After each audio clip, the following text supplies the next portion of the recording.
The Samsung Galaxy S25 Ultra deftly manages to meld the consistent Galaxy S series aesthetic with all that made previous Ultras notable, including the S Pen, but this phone is also distinctly different to all previous Ultras thanks to deep and richly baked-in generative AI capabilities. It's a fantastic mix that will please the most ardent Android, Samsung, and Google Gemini fans. Is there such a thing as ultimate phone design? That was my first thought as I held the new Samsung Galaxy S25 Ultra and turned it over in my hand. Surely it's lost a bit of identity as it shed the last vestiges of Galaxy Note design and adopted the more familiar and blockier look of its Galaxy S breathing. The Galaxy S25 Ultra looks not only more like all other S25 phones in the lineup but more like an iPhone than ever before. I don't consider this mimicry. Instead, as I noted above, there may in fact an ultimate smartphone design, and for the Ultra line this shift was inevitable. A moment of sadness, though, for the once iconic Galaxy Note that owned the flagship designation in both looks and functionality.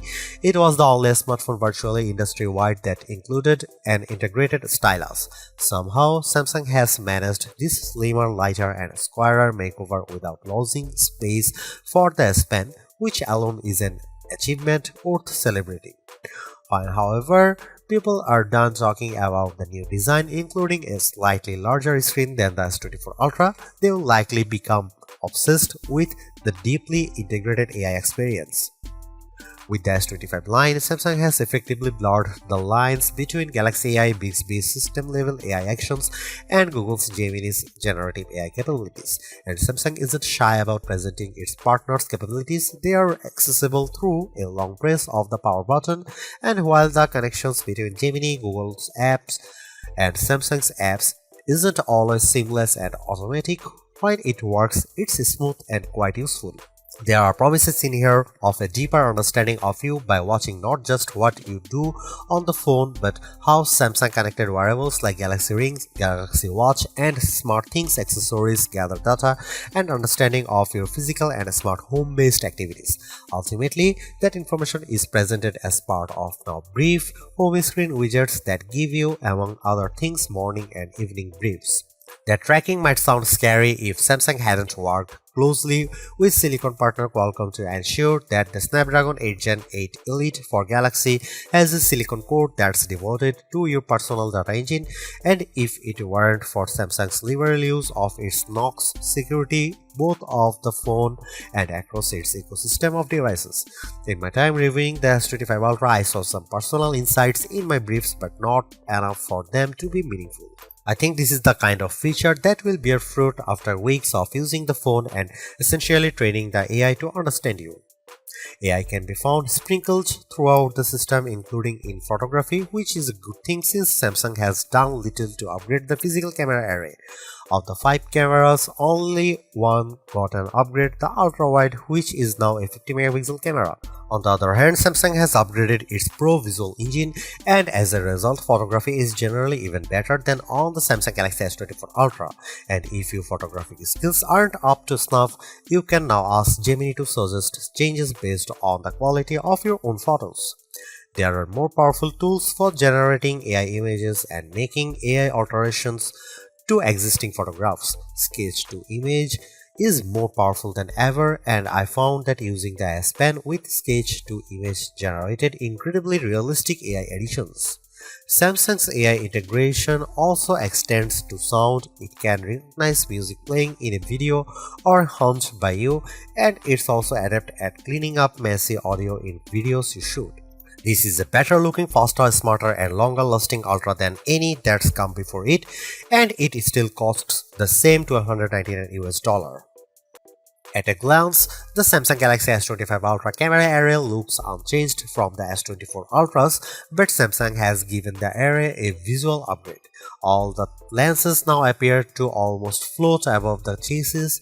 It's a neat effect, but for the most part it's a skin-deep alteration, and Samsung has left almost all the camera aspects unchanged. Here is what you will find on the S25 Ultra. You get the same 200 megapixel main sensor, 50 megapixel 5x telephoto, 10 megapixel 3x telephoto, and 12 megapixel front shooter found on Samsung's previous Ultra model.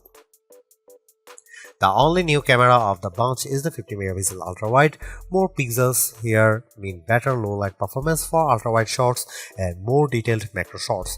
As evidenced in my test, this is mostly because the camera defaults to bind shooting, which means it's combining roughly 4 pixels for each one in the final image. Similarly, you will do most of your 200 megapixel main camera shooting in a pixel binned 12 megapixel mode. Here are some camera samples of Samsung Galaxy S25 Ultra.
The Samsung Galaxy S25 Ultra is the best Android phone you can buy right now.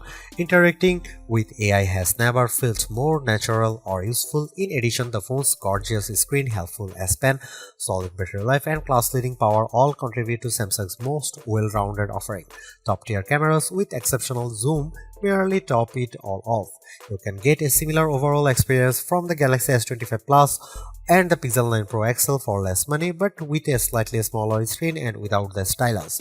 For anyone seeking the ultimate Android phone too, the Galaxy S25 Ultra is our editor's choice winner.